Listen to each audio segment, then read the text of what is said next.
좋아요, 구독! 월요일 아침 8시 반입니다. 매일 아침 8시 반 저희 서울경제TV에서 센티멘탈 대 펀더멘탈 매일같이 두 종목 말씀드리고 있습니다. 오늘도 시작을 해보겠습니다. 오늘은 센티멘탈로 덴티움 오랜만이죠. 펀더멘탈로 현대모비스 이렇게 두 종목 되겠습니다. 덴티움 보시면 차트로 보시면 주가가 별로 안 좋았습니다. 연초 중반까지 계속 괜찮았었죠. 그래서 여러분의 전문가들 그리고 저를 포함해서도 계속 좋게 바라봤다가 중국에서 VBP 그러니까 Volume Based Procurement 그냥 대량으로 사가는 거예요. 그럼 대량으로 사가면 어떤 일이 생기죠? 마진이 좀 떨어지잖아요. 그러니까 중국에서 막 늘어나는 건 좋은데 중국의 매출 비중이 이 회사는 한 55% 이상 하거든요. 그러니까 중국 비중이 늘어나는 건 좋은데 거기서 마진이 좀 떨어질 거다. 이런 우려 때문에 주가가 이 녹색 부분 계속적으로 내리고 잠깐 반등해서 또 내리고 하다가 이제는 바닥을 치는 느낌의 수급이 약간 들어오는 게 제 레이더에 걸렸습니다. 그래서 오늘 말씀을 드리는데 이렇게 최근에 다른 것들은 그렇게 크게 변하는 게 없는 것 같은데 이 바닥권에서 약간 그 방향을 좀 틀고 있다. 그래서 바닥 쳤나 이런 느낌이 들어오고 있습니다.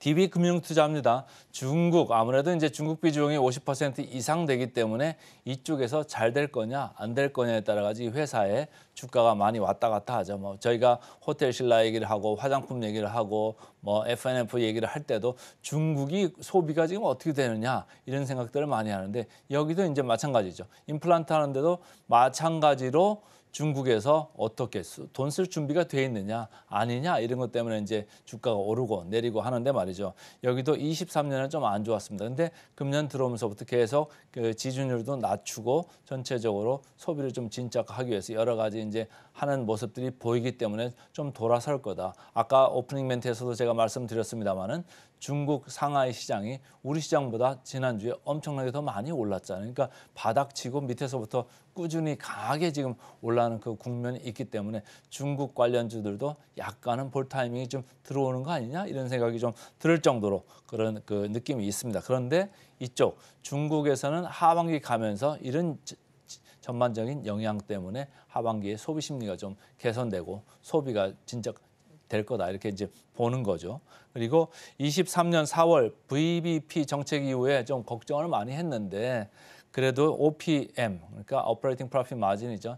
영업이익률이 30% 이상은 유지가 되더라. 그러니까 사실은 이 VBP 정책 때문에 마진이 확 이렇게 줄 거라고 봤는데 그렇게 줄지는 않더라 이런 얘기입니다. 키움증권입니다. 제목이 재밌죠. 국내외 모두 으쌰으쌰. 그래서 이 회사는 중국에서는 임플란트 업황이 바닥을 찍었다 이렇게 보고 있어요. 그러니까 전반적으로 내려오는 게 충분히 내려왔다. 그리고 VBP도 시행 2년 차가 들어가기 때문에 이제는 그렇게 마진 걱정 안 하고 볼륨이 점차적으로 잘 늘 거다 이런 얘기예요. 그래서 작년에 뭐 VBP 때문에 뭐 마진 걱정이 있었습니다만은 어쨌든 매출은 좀 늘었습니다. 중국에서 작년에 한 전체적인 전사 매출은 한 20% 초반대인데 중국에서는 30%가 넘어갔습니다. 그러니까 중국 시장의 그 부침에 따라 가지고 회사가 이게 흥망이 많이 사이클이 가는 회사인데 금년에도 어쨌든 중국 쪽에서 안정적으로 가기 때문에 금년 매출도 두 자릿수 16% 그리고 영업이익도 20% 이상 이렇게 기대를 하고 있다 이렇게 밝히고 있습니다. 자, OP 마진 한번 봐야죠. 비율 뭐 이런 데 54%, 51% 그러니까 소모품을 계속적으로 내는 데는 소모품 마진이 엄청 크다고 제가 몇 번을 말씀드렸댔습니다. 근데 이제 덴티움 이런 데는 소모품 비중보다는 일단은 그 들어가야 되니까요. 들어가야 되는데 그 33% 여기보다는 좀 많이 낮습니다만은 여전히 33% 그 정도면 마케팅 다 하고도 그 정도면 상당히 높은 수준이 맞다 이렇게 읽으시면 되겠습니다. 밸류가 쭉 가격이 쭉 내려오면서 10만 원 초반까지도 이렇게 찍었습니다만은 금요일 지난주에 이렇게 거래가 한번 세게 터졌습니다. 외국인 기관의 쌍끌이 매수가 들어오기 시작한 것 같은데요. 이게 뭐 하루에 끝날 건지 뭐 계속 이어질 건지 조금 봐야죠. 근데 어쨌든 장기 이동 평균선을 이렇게 놓고 보면은 재미가 없었으니까 다들 뭐 시름시름 하고 있었죠. 그냥 언제나 오를까 이렇게 하고 있습니다. 일단은 한번 용트림을 했습니다. 그러니까 여기서 더 강하게 치고 올라간다고 보면은 그때부터는 뭐 정고점 생각하면서 뭐 테크니컬리 좀 밀어붙일 수도 좀 있는 거고요.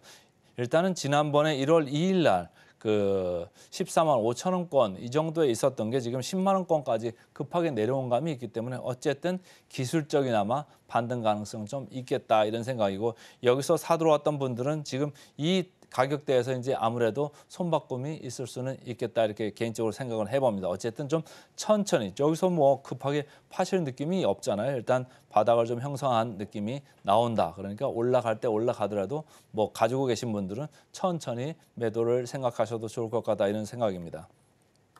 자, 역사적 밸류 밴드로 보면 PER로 봐서도 뭐 한 중간 정도에 와 있고요. PBR로 봐서는 중상단에 와 있습니다. 이미 작년에 쭉 이렇게 올라가면서 리레이팅, 그러니까 주가 재평가가 상당히 진행이 됐었죠. 그 다음에 쭉 이렇게 내려온 겁니다. 이 내려온 게 아까 말씀드린 VBP, 이 정책 시행과 관련해서 마진이 좀 훼손되는 거 아니냐 이런 우려가 있었다. 그러나 이제는 확인이 됐다. 4분기에 실적 보니까 영업이익률 마진이 30% 초반대는 서 있더라. 이거 금년에 33% 계속 유지할 수 있다. 이런 얘기를 하는 거죠. 그러니까 조금 지켜보시면서 천천히 대응을 하셔도 좋을 것 같습니다. 자, PER, PBR 볼게요.